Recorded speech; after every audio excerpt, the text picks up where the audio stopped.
الحمد لله رب العالمين الرحمن الرحيم مالك يوم الدين إياك نعبد وإياك نستعين ونشهد أن لا إله إلا الله وحده لا شريك له ونشهد أن سيدنا وحبيبنا وسندنا ومولانا محمد عبده ورسوله صلوات الله وسلامه على سيد الأولين والآخرين خاتم الأنبياء والمرسلين قائد الغر المحجلين سيدنا محمد وعلى آله وأصحابه وأزواجه وأتباعه أجمعين وبارك وسلم تسليما كثيرا كثيرا كثيرا. أما بعد فأعوذ بالله من الشيطان الرجيم. بسم الله الرحمن الرحيم. الحمد لله رب العالمين الرحمن الرحيم مالك يوم الدين إياك نعبد وإياك نستعين اهدنا الصراط المستقيم صراط الذين أنعمت عليهم غير المغضوب عليهم ولا الضالين آمین. بسم اللہ الرحمن الرحیم. شروع کرتا ہوں میں اللہ جل جلالہ عظم نوالہ کے نام سے جو بڑا مہربان نہایت رحم والا ہے. الرحمن کے معنی بہت بڑا مہربان اور الرحیم کے معنی نہایت رحم کرنے والا.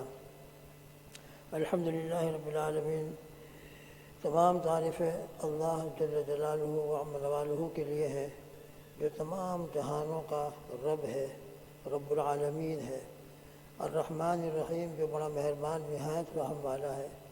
مالک یوم الدین جو روز جزا کا مالک ہے، حساب کے دن کا، قیامت کے دن کا، ججمنٹ والا دن کا مالک ہے. ایاک نعبد و ایاک نستعین. اے اللہ ہم تیری ہی عبادت کرتے ہیں اور اے اللہ تجھ ہی سے مدد طلب کرتے ہیں. اہدنا الصراط المستقیم. تو ہمیں سیدھے راستے کی ہدایت عطا فرما. صراط الذین انعمت علیہم. ان لوگوں کا راستہ جن پر آپ نے انعام فرمایا. غیر المغضوب علیہم ولا الضالین. نہ کہ ان لوگوں کا راستہ جن پر آپ کا غصہ ہوا، جن پر آپ کا غضب نازل ہوا، اور نہ ان لوگوں کا راستہ جو گمراہ ہوئے. اللہ کی توفیق سے اور ان کے فضل سے سورہ فاتحہ کے بارے میں 6 آیتوں کا مذاکرہ ہوا. اس کے بارے میں کچھ درس ہوا. اللہ تعالیٰ وہ دروس کو ہمارے لیے ہدایت کا ذریعہ بنا دے، ہدایت کے اوپر استقامت کا ذریعہ بنا دے، اور اپنی رحمت سے روزانہ ہم سورہ فاتحہ کی تلاوت نماز میں کرتے ہیں تو دھیان کے ساتھ. ترجمہ بار بار ہمارے سامنے آیا ہے، وہ ترجمہ ہر ایک کے ذہن میں محفوظ ہو جائے، اور ترجمہ کا خیال کر کے کہ میں الحمدللہ رب العالمین پڑھ رہا ہوں تو میرا رب مجھ کو اس کے جواب کے اندر حمدنی عبدی فرما رہے ہیں. الرحمن الرحیم پڑھ رہا ہوں تو ترجمہ ذہن میں ہو، اور پھر یہ بھی ذہن میں ہو کہ میرا رب اس کے جواب کے اندر اثنا علی عبدی فرما رہے ہیں. اور مالک یوم الدین جب اس پر پہنچے تو پورا ذہن میں یہ ہو کہ میرا رب اس کے جواب کے اندر مجدنی عبدی فرما رہے ہیں. اور پھر اس کے بعد ایاک نعبد و ایاک نستعین. پورے دھیان کے ساتھ اللہ مجھ کو بھی اور آپ کو بھی اور تمام ہمارے بھائی بہنوں کو، نماز پڑھنے والے کو اس کا دھیان کے ساتھ، خشوع و خضوع کے ساتھ اس کی تلاوت عطا فرمائے. آخری آیت ہے غیر المغضوب علیہم ولا الضالین.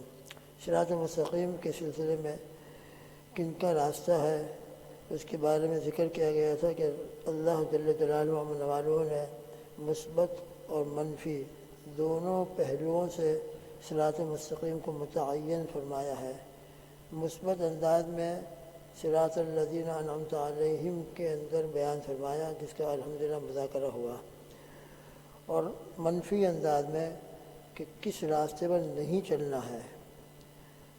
جسے ہم بھی کہتے ہیں کہ دیکھو فلاں راستہ بڑا ڈینجر ہے، تم اس راستے پر جاؤ گے تو بڑی تکلیفیں تم کو ہوں گی، اور ہو سکتا ہے کہ وہ اتنا ڈینجر راستہ ہے کہ راستے میں خدا کرے کہ تمہاری جان نہ چلی جائے.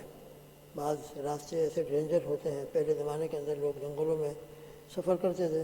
اب تو الحمدللہ ہمارے لیے بہت سہولتیں ہیں، لیکن پھر بھی آج بھی یہ حالات کبھی پیش آتے ہیں. لوٹ مار ہوتی ہے، کبھی کیا ہوتا ہے کبھی کیا ہوتا ہے. تو پہلے سے انسان کو متنبع اور وارننگ دے دی جائے کہ دیکھو آگے جو راستہ جا رہا ہے یہ تمہارے لیے ڈینجر راستہ ہے، تم اس راستے کو اختیار مت کرنا ورنہ تم پریشان ہو جاؤ گے، تمہارا سفر خطرناک ہو جائے گا، بلکہ تمہاری جان بھی خطرے میں پڑ جائے گی۔ تو انسان یقیناً اس کا احسان مانے گا کہ آپ نے مجھ کو پہلے سے بتا دیا، لہٰذا راستے کے اندر جو وارننگ ہوتا ہے یہ بھی ان کا احسان ہے ہمارے اوپر کہ پہلے سے ہم کو متنبع کر دیا کہ آگے ڈینجر ہے یا آگے یہ حالت ہے اور آگے یہ صورت حال ہے، تو ان کا احسان ہے کہ ہم کو بتا دیا، لہذا اب ہم فیصلہ کر لیں کہ دوسرا کوئی صحیح راستہ اختیار کر لیں۔ اس لیے رب ذوالجلال سب چیزیں تو قرآن سے نکلی ہیں بھائی، وہ پوری دنیا کو جو راستے ملے ہیں اور جو صحیح باتیں ملی ہیں، الحمدللہ ثم الحمدللہ اس کا منبع یہی قرآن اور حدیث ہے۔ یہی قرآن حدیث سے علماء نے اور مجتہدین نے مسائل مستنبط کیے ہیں، اور الحمدللہ پوری دنیا کے اندر اس پر عمل ہو رہا ہے، چاہے یہ نام اور یہ عنوان نہ ہو، لیکن بہرحال پہلی بات تو اللہ ہی کی ہے۔ چنانچہ اللہ سبحانہ و تعالیٰ نے اس ڈینجر راستے کی رہنمائی آج سے 1400 سال پہلے اس سورہ فاتحہ میں بیان فرمایا کہ دیکھو تم کو جنت میں پہنچنا ہے، تو جنت میں تمہارے لیے جانے کا صراط مستقیم سیدھا راستہ انبیاء علیہ السلام کا، صدیقین، شہداء، صالحین کا راستہ ہے، بس تم ان کا فالو کرتے رہو، ان کے طریقوں کو اپنی زندگی میں لاؤ۔ سب سے پہلے تو حضرت پاک صلی اللہ علیہ وسلم جس کی ڈیٹیل ہمارے سامنے آ چکی ہے۔ اور دیکھو مغضوب علیہم اور ضالین، ان کا راستہ اختیار مت کرنا، ان کا طریقہ اختیار مت کرنا، یہ بڑا ڈینجر راستہ ہے۔ اگر تم ان کے طریقے کے اوپر چلو گے تو پھر جنت جو تمہاری منزل ہے، تم صراط مستقیم سے تمہاری ایگزٹ مس ہو جائے گی، اور مس ہو کر اگر تم کو تنبہ نہیں ہوا اور اسی راستے پر جو ڈینجر راستہ ہے مغضوب علیہم کا، ضالین کا ہے، اسی پر چلتے رہے تو پھر تم نہ معلوم کہاں سے کہاں نکل جاؤ گے، جنت سے نہ معلوم کتنے دور چلے جاؤ گے، اور پتہ بھی نہیں چلے گا تم کو کہ میں کہاں پہنچ گیا۔ لہذا بہت سوچ سمجھ کر تمہارے لیے جو اسوہ دیا گیا ہے، تمہاری زندگی گزارنے کے لیے ہمارے نبی صلی اللہ علیہ وسلم کا جو طریقہ کار تم کو بتایا گیا ہے، اور صدیقین، شہداء، صالحین ہر زمانے میں اس کے مطابق عمل کرتے رہتے ہیں، اولیاء کرام ہیں، اللہ کے نیک بندے ہیں، جس طریقے پر چلتے ہیں، نماز پڑھتے ہیں اور اسی طریقے سے ان کا ظاہر اور باطن بہتر سے بہتر ہوتا ہے۔ اللہ سب کو بنا دے، ظاہر بھی بنا دے، باطن بھی بنا دے۔ تو جب ان کے طریقے پر چلے گے تو انشاءاللہ تم اپنے صراط مستقیم پر چلتے چلتے چلتے چلتے چلتے انشاءاللہ اپنی منزل یعنی اللہ کی رضامندی تم کو مل جائے گی، اور اللہ کی رضامندی کے ملنے کی برکت سے جنت میں بہت جلدی پہنچ جاؤ گے۔ مغضوب علیہم اور ضالین کا جو راستہ ہے یہ صراط مستقیم سے ایگزٹ مس ہو جائے گا اگر تم ان کے طریقے کو اختیار کرو گے۔ مغضوب علیہم یعنی جن پر آپ کا غضب ہوا، اور ضالین وہ لوگ جو راستہ گم ہو گئے، گمراہ ہو گئے، ضلالت میں پڑ گئے۔ حدیث پاک سے معلوم ہوتا ہے کہ مغضوب علیہم سے مراد یہود ہیں اور ضالین سے مراد نصارہ ہے۔ لہذا ہمارے لیے ہمارے حبیب صلی اللہ تعالی وسلم ہی کی سنت اور دین و شریعت والا ہی راستہ سب سے اعلیٰ اور سیدھا راستہ ہے۔ باقی غیروں کا طریقہ ہم شادی میں، اپنے ڈریس میں، اپنے کھانے پینے میں، اپنے دوسری چیزوں کے اندر اختیار کریں گے تو پھر تو وہ منعم علیہم جماعت کا طریقہ نہیں ہوگا، بلکہ مغضوب علیہم کا طریقہ ہوگا یا ضالین کا طریقہ ہوگا، اور اللہ اسے روک رہے ہیں۔ روزانہ ہم سورہ فاتحہ میں اللہ سے دعا کر رہے ہیں، ایک طرف دعا بھی کر رہے ہیں اور ایک طرف انہی کا طریقہ اختیار کیا ہوا ہو، تو پھر یہ تو دعا اور ہمارا طریقہ کار، ہماری دعا اور ہمارا عمل یہ ڈفرینس ہے، بالکل الگ ہے۔ اللہ مجھ کو بھی اور آپ کو بھی اس کا صحیح فہم عطا فرمائے اور اس کی صحیح فکر عطا فرمائے کہ ہماری منزل، سفر شروع ہوتا ہے موت کے راستے سے، اور موت برج ہے، اس کے بعد کا جو پھر راستہ ہے، اس کے بعد کا جو سفر ہے بہت لمبا سفر ہے۔ اس لمبے سفر کے اندر اگر ہم نے صراط الذین انعمت علیہم والا طریقہ اختیار کیا ہے وہ سفر بہت آسان ہو جائے گا، اور وہ تنہا سفر کرنا ہے، قبر کے اندر اکیلے جانا ہے، تنہا پہنچنا ہے، تنہا جانا ہے۔ لہذا وہ راستہ ابھی سے ہم انشاءاللہ فکر کریں گے تو قبر والا راستہ، حشر والا راستہ، میدان محشر کا، قیامت کا معاملہ آسان ہو جائے گا، سیدھے راستے پر انشاءاللہ ہم پہنچ جائیں گے۔ ورنہ اس راستے کو چھوڑ کر مغضوب علیہم اور ظالمین کے طریقوں کو اختیار کریں گے تو نہ معلوم کہاں سے کہاں بھٹکے ہوئے ہوں گے۔ اللہ ہی بہتر جانتا ہے پھر کیا ہمارا حال ہوگا۔ اس لیے روزانہ ہم جو اللہ سے دعا کر رہے ہیں کہ اللہ ہم کو صراط مستقیم پر گامزن فرما، منعم علیہم جماعت کے طریقے پر چلا، اور مغضوب علیہم اور ظالمین کے راستے سے ہماری حفاظت فرما۔ تو اس دعا کو ہمیشہ ہم اپنے سامنے رکھیں گے اور اس کے مطابق عمل کرنے کی کوشش کریں گے کہ انشاءاللہ ثم انشاءاللہ یہ سورہ فاتحہ کی تلاوت اور نمازوں میں اس کا پڑھنا انشاءاللہ ضرور قبول ہوگا۔ آخر میں کہا جاتا ہے آمین، آمین ضرور کہنا چاہیے۔ جب بھی ہم سورہ فاتحہ پڑھیں، تلاوت کر رہے ہوں تو آمین کہیں، نماز میں پڑھ رہے ہوں تو نماز میں بھی آمین ضرور کہیں۔ آمین کا معنی کیا ہوتا ہے؟ استجب دعاءنا، اے اللہ ہم نے سورہ فاتحہ میں جو دعا مانگی ہے آپ ہماری دعا کو قبول فرما لیجئے، آپ ہماری اس دعا کو شرف قبولیت سے نواز دیجئے۔ لہذا آمین کہنا تلاوت کر رہے ہوں تو ضرور ہے، نماز میں کہنا چاہیے، ضرور کہنا چاہیے۔ منفرد اکیلے نماز پڑھنے والا ہے تو وہ سورہ فاتحہ پڑھتا ہے اور اس کے بعد سورت ملاتا ہے تو سورت ملانے سے پہلے آمین ضرور کہنا چاہیے۔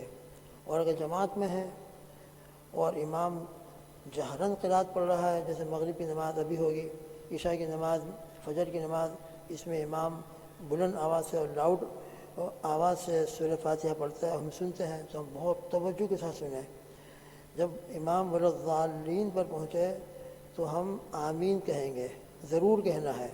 بس فرق یہ ہے ہمارے یہاں اور شوافے کے یہاں کہ ہمارے یہاں آمین بالسر ہے اور شوافے یہ آمین بالجہر کے قائل ہیں، یعنی ان کے یہاں لاؤڈ، جیسے ہم دیکھتے ہیں ہمارے ماشاءاللہ مسجد کے اندر شوافے حضرات ہوتے ہیں، ہم شافعی المسجد میں مسلک کی مسجد میں چلے جاتے ہیں تو وہاں ہم دیکھتے ہیں کہ وہ حضرات آمین کہتے ہیں، زور سے کہتے ہیں، بالکل ان کے مسلک میں ہے اور وہ کہتے ہیں بالکل صحیح کرتے ہیں۔ ہم بھی آمین کہتے ہیں، آمین کہنا ضرور ہے، آمین پورے طریقے سے ادا کرنا ہے۔ البتہ ہمارے یہاں احناف کے یہاں سر رہنا، اب دونوں کے دلائل ہیں اپنی اپنی جگہ پر، احادیث مبارکہ وہ بحث اپنی جگہ پر ہے، لیکن آمین کہنا ضرور ہے۔ ایسا نہ ہو کہ امام سورہ فاتحہ پوری کر لے یا ہم نماز میں اکیلے نماز پڑھیں اور سورہ فاتحہ پڑھیں اور آمین نہ کہیں، ایسا ہرگز نہ ہو، بلکہ ضرور کہنا چاہیے۔ حدیث شریف میں آتا ہے کہ جب جماعت ہوتی ہے فرشتے بھی اس جماعت میں شریک ہوتے ہیں، فرشتوں کی جماعت مسجد میں ہوتی ہے، اس لیے گھر کے اندر یہ فضیلت کبھی نہیں مل سکتی الا ماشاء اللہ اگر ہم مجبوری کی وجہ سے بھی آج کل ہم گھر میں جماعت کر رہے ہیں تو چونکہ مجبور ہیں تو انشاءاللہ ثم انشاءاللہ وہاں بھی اللہ تعالیٰ یہ فضیلت دے دیں گے انشاءاللہ، ورنہ یہ فضیلت مسجد ہی میں جماعت والی نماز میں مل سکتی ہے۔ وہ کیا ہے؟ مشہور روایت ہے کہ فرشتے جب امام والضالین کہتے ہیں تو آمین کہتے ہیں، آمین کہتے ہیں۔ حدیث پاک میں آتا ہے کہ تم بھی آمین کہو، یعنی جو مقتدی ہیں ان کو بھی چاہیے کہ آمین کہے، امام بھی آمین کہے اور مقتدی بھی آمین کہے۔ مقتدی جو آمین کہتا ہے ٹائم کے اوپر والضالین کے بعد فرشتے بھی آمین کہتے ہیں، تو حدیث میں آتا ہے کہ جس کی آمین فرشتوں کی آمین کے موافق ہو گئی، دونوں کی آمین مل گئی، فغفر له ما تقدم من ذنبه، اللہ رب العزت اس آمین کی برکت سے اس کے اگلے تمام گناہوں کی، یعنی گناہ صغیرہ کی، گناہ کبیرہ تو توبہ ہی سے معاف ہوتے ہیں، تو آمین میں موافقت فرشتوں کے ساتھ ہو جاتی ہے، اس کی برکت سے اللہ تعالیٰ گزشتہ کے تمام گناہوں کو معاف فرما دیتے ہیں، گزشتہ کے تمام گناہ معاف ہو جاتے ہیں، لہذا آمین ضرور کہنا چاہیے۔ اسی طرح ایک اور بات میں آتا ہے جماعت کی نماز کے بارے میں کہ جب امام رکوع سے اٹھتے ہوئے سمیع اللہ لمن حمدہ کہتا ہے، ہم پیچھے مقتدی جو ہوتے ہیں اللہم ربنا ولک الحمد، یا ربنا لک الحمد، یا ربنا ولک الحمد، چار طریقے سے ہے، اللہم ربنا ولک الحمد، اللہم ربنا لک الحمد، پھر ربنا لک الحمد، ربنا ولک الحمد، چاروں روایتیں ہیں۔ جس طریقے سے بھی انسان پیچھے ربنا لک الحمد یا اللہم ربنا ولک الحمد کہتا ہے تو اس وقت بھی فرشتے جس طریقے سے مقتدی ربنا ولک الحمد کہتے ہیں فرشتے بھی کہتے ہیں۔ اب دونوں کی ربنا ولک الحمد تحمید، جس کو کہتے ہیں تحمید، دونوں کی موافق ہو گئی، فرشتوں نے بھی ربنا لک الحمد کہا، اسی وقت مقتدی نے بھی ربنا لک الحمد کہا، تو اس تحمید میں موافقت کے اوپر بھی حضور پاک صلی اللہ تعالیٰ وسلم نے بشارت بیان فرمائی، غفر له ما تقدم من ذنبه، اس کے اگلے تمام گناہوں کی مغفرت کر دی جائے گی۔ اس لیے جماعت کی نماز بڑی امپورٹنٹ نماز ہے، مسجد بہت ہماری رحمت کی جگہ، ہدایت کی جگہ، بہت ہی زیادہ اللہ کے قریب ہونے کا مقام ہے۔ مجبور آج ہم رمضان کے دنوں میں سب ہوتے تھے ماشاءاللہ، سبھی مسجد میں آنے کی پوری کوشش کرتے تھے۔ آج مجبوری کی وجہ سے گھروں میں ہے، گھروں میں جماعت کریں ہم ضرور کریں گھر کے اندر، تو انشاءاللہ ثم انشاءاللہ مجبوراً چونکہ ہم گھر میں نماز پڑھ رہے ہیں تو وہاں بھی فرشتے انشاءاللہ ہوں گے، اور انشاءاللہ وہاں بھی فرشتے آمین کہیں گے، ربنا لک الحمد کہیں گے، تو وہاں بھی ہم اہتمام سے آمین کہیں۔ تو بہرحال آمین تو ضرور کہنا ہے، آمین کے بغیر ہم آگے نہ بڑھیں۔ الحمدللہ سورۃ فاتحہ پوری ہوئی ہے۔ مغضوب علیہم ولا الضالین کے بارے میں حضرت مولانا مفتی سعید پالن پوری دامت برکاتہ نے ایک بات ارشاد فرمائی ہے کہ نبی کریم صلی اللہ تعالیٰ علیہ وسلم کے مبارک زمانے میں تو مغضوب علیہم ولا الضالین کی مثالیں اور ان کا مصداق اس امت کے اندر موجود نہیں تھی، اس لیے حضور پاک صلی اللہ علیہ وسلم نے مغضوب علیہم کا مصداق یہود اور ضالین کا مصداق نصاروں کو بیان فرمایا۔ مگر بعد میں امت جیسے جیسے آگے بڑھتے چلی گئی، صحابہ کا زمانہ ختم ہوا، صحابہ کے بعد تابعین کا زمانہ ختم ہوا، پھر تابع تابعین کا زمانہ ختم ہوا، پھر اس کے بعد فتنے شروع ہو گئے، اور فتنے شروع ہوتے ہوتے ہوتے امت بہت سے فرقوں کے اندر اور گروپ کے اندر تقسیم ہو گئی، اور یہ گروپ اور فرقوں میں تقسیم ہونا ایک حدیث میں اس کا تذکرہ بھی آتا ہے، جس کا خلاصہ یہ ہے حدیث پاک کا۔ نبی کریم صلی اللہ تعالی وسلم نے ارشاد فرمایا کہ یہ میری امت جو ہے اگلی امتوں کی اتباع کرے گی، ان کا فالو کرے گی۔ اگلی امتوں کے اندر بھی بہت سے فرقے ہوئے، گروپس ہوئے، جماعتیں ہوئیں، تو میری امت کے اندر بھی یہ گروپس بنیں گے اور جماعتیں بنیں گی اور جماعتیں ہو جائیں گی۔ اگلی امتوں کے اندر 72 گروپ ہوئے، میری امت کے اندر 73 ہوں گے، میری امت کے اندر 73 ہوں گے۔ اس حدیث کی وضاحت کرتے ہوئے محدثین نے، شارحین حدیث نے باقاعدہ 73 فرقوں کا تذکرہ فرمایا ہے اور ان کو شمار کر کے بیان کیا ہے۔ اس حدیث پاک کے اندر آخر میں حضور پاک صلی اللہ علیہ وسلم نے ارشاد فرمایا کہ 73 فرقے تو ہوں گے، مگر ان 73 فرقوں میں سے ایک فرقہ ناجیہ ہے، یعنی ڈائریکٹ انشاءاللہ نجات پانے والا، یعنی بہت امید ہے کہ اگر وہ صحیح طریقے پر رہے تو انشاءاللہ بہت جلدی ان کی نجات ہوگی اور پہلے اسٹیپ میں وہ جنت میں چلے جائیں گے۔ حضرات صحابہ بہت گھبرا گئے، بہت فکر مند ہو گئے کہ 73 گروپس ہیں اور ان میں ایک ہی گروپ فرقہ ناجیہ ہے، نجات پانے والا، اور 72 جو ہے وہ الگ ہیں۔ تو ان کو فکر ہو گئی کہ ہمارا شمار کس میں ہوگا، ہماری نسلیں آنے والی ہیں وہ کس میں شمار کی جائیں گی۔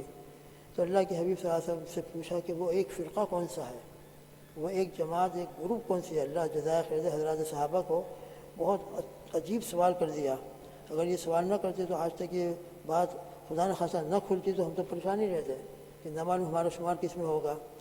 تو حضرات صحابہ نے پوچھا کہ وہ ایک فرقہ ناجیہ کون ہے، تو اللہ کے نبی صلی اللہ علیہ وسلم نے اس کی ایک سائن بیان فرمائی، ایک علامت، ایک نشانی بیان فرمائی، ما انا علیہ و اصحابی، ما انا علیہ و اصحابی۔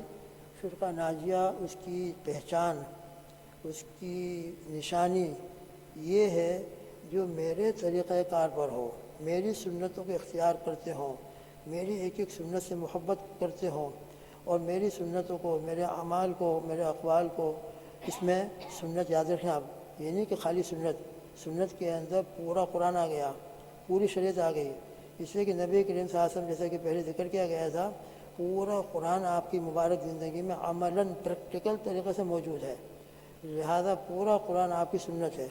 اس لیے ایک مرتبہ عائشہ صدیقہ رضی اللہ تعالیٰ عنہا سے کسی نے پوچھا کہ نبی کریم صلی اللہ علیہ وسلم کے اخلاق کیا ہیں، تو انہوں نے فرمایا کیا تم نے قرآن نہیں پڑھا؟ فرمایا قرآن تو ہم روزانہ پڑھتے ہیں۔ تو فرمایا کہ بس جو قرآن ہے وہی آپ کے اخلاق ہیں، یعنی قرآن نے جو باتیں اخلاق کی بیان کی ہیں، جتنے احکامات بیان کیے ہیں، وہ سب کی سب باتیں اخلاق والی، احکام والی نبی کریم صلی اللہ علیہ وسلم کی مبارک زندگی میں موجود ہیں، اور جن باتوں سے روکا ہے حضور پاک صلی اللہ علیہ وسلم ان باتوں سے کمپلیٹ رکے ہوئے ہیں۔ لہذا نبی کریم صلی اللہ علیہ وسلم کے بارے میں خود قرآن نے جو فرمایا انک لعلی خلق عظیم، آپ اخلاق عظیمہ کے بہت اعلیٰ درجے پر ہیں۔ اس لیے سنت جب کہا جاتا ہے تو اس کا مطلب یہ ہوتا ہے کہ پورا دین اور پوری شریعت، اور وہ پورا دین اور پوری شریعت پریکٹیکل طریقے سے حضور پاک صلی اللہ علیہ وسلم کی زندگی میں، اور پھر اس کے بعد حضرات صحابہ کی زندگی میں۔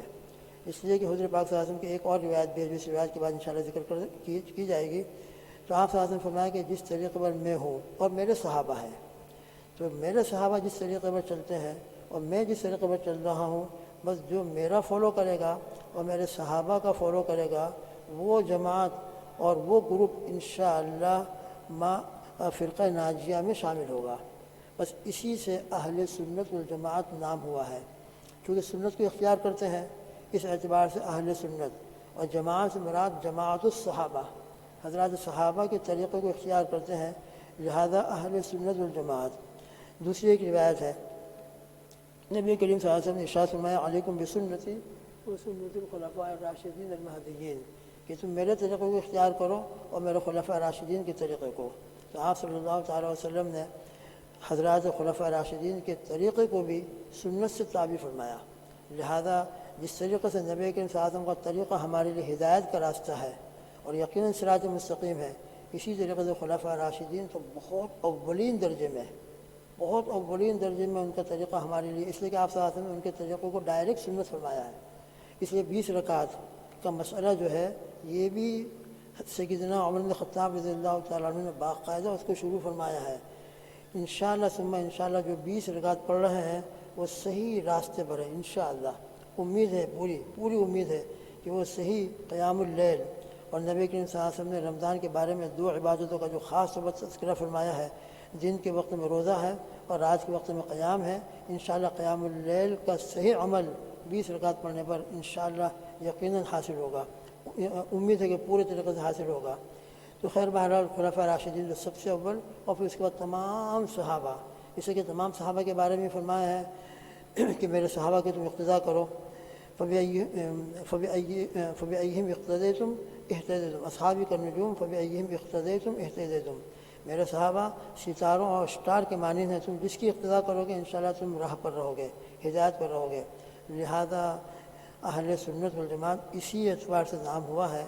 تو اللہ کے نبی صلی اللہ علیہ وسلم کے طریقے کو ہم اختیار کریں، تمام صحابہ کی محبت ہمارے دلوں میں ہو، کسی بھی ایک صحابی کی شان کے اندر ذرہ برابر، رائی کے برابر بھی، یعنی 100% پھر اس کے بعد 100% کا 1%، پھر 1% کے آپ جتنے بھی پوائنٹ بناتے چلے جائیں، اتنی مقدار میں بھی کسی صحابی کی طرف سے ہمارے دلوں کے اندر ذرہ بھی قدرت نہ ہو، بلکہ ہر صحابی کے بارے میں ہمارے دلوں میں محبت ہو، عظمت ہو۔ چنانچہ اہل سنت والجماعت کا عقیدہ انشاءاللہ پہ ذکر کیا جائے گا، ٹائم بہت قریب ہو رہا ہے۔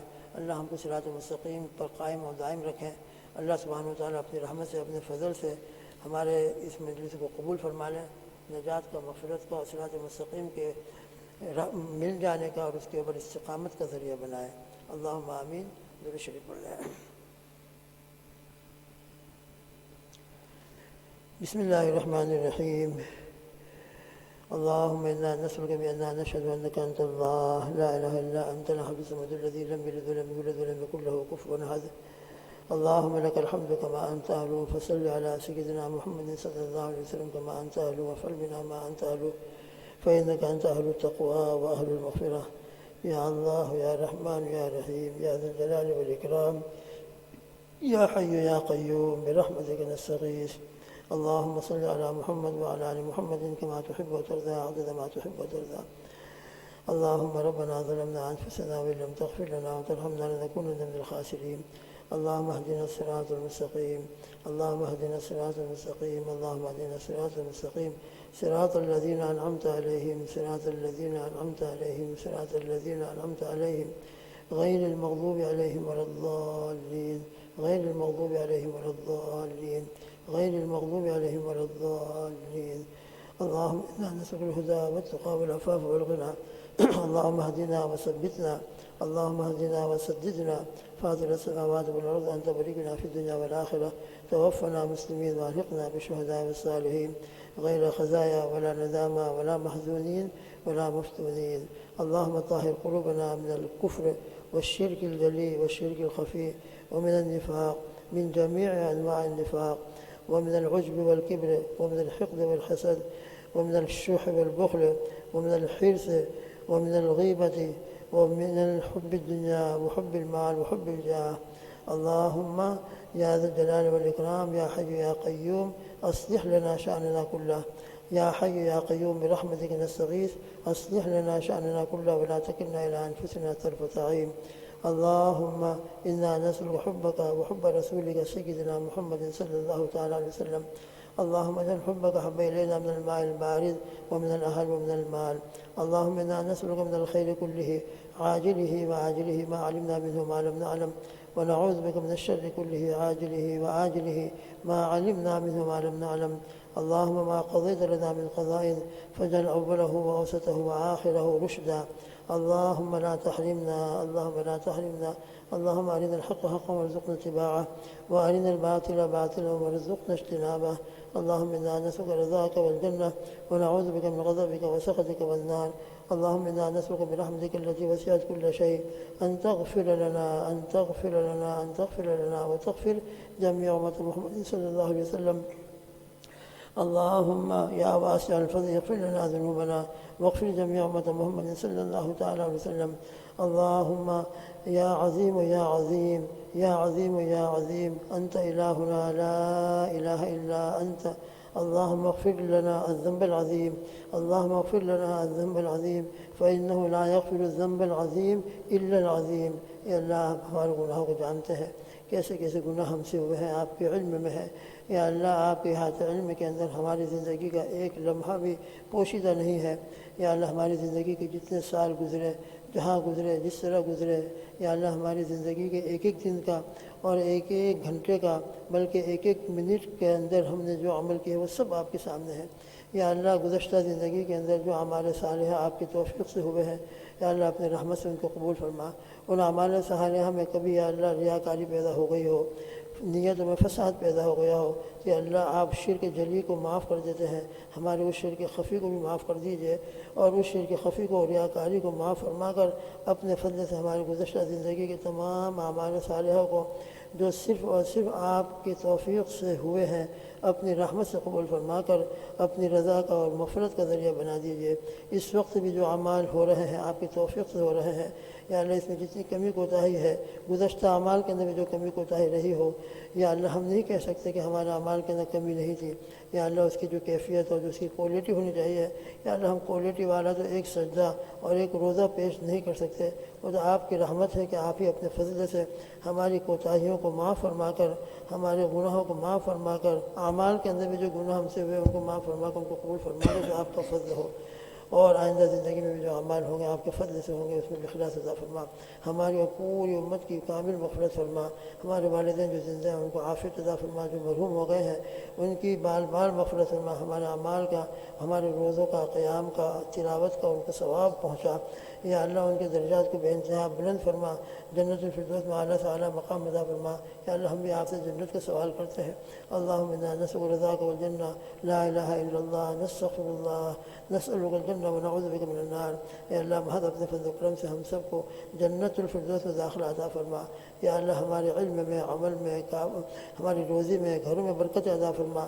امت کے جس افراد کی جو ضرورت ہے، ایک ایک فرد کی ضرورت کو آپ جانتے ہیں، تمام امت کے افراد کی تمام ضرورتوں کو اپنے خزانہ غیب سے پورے فرما.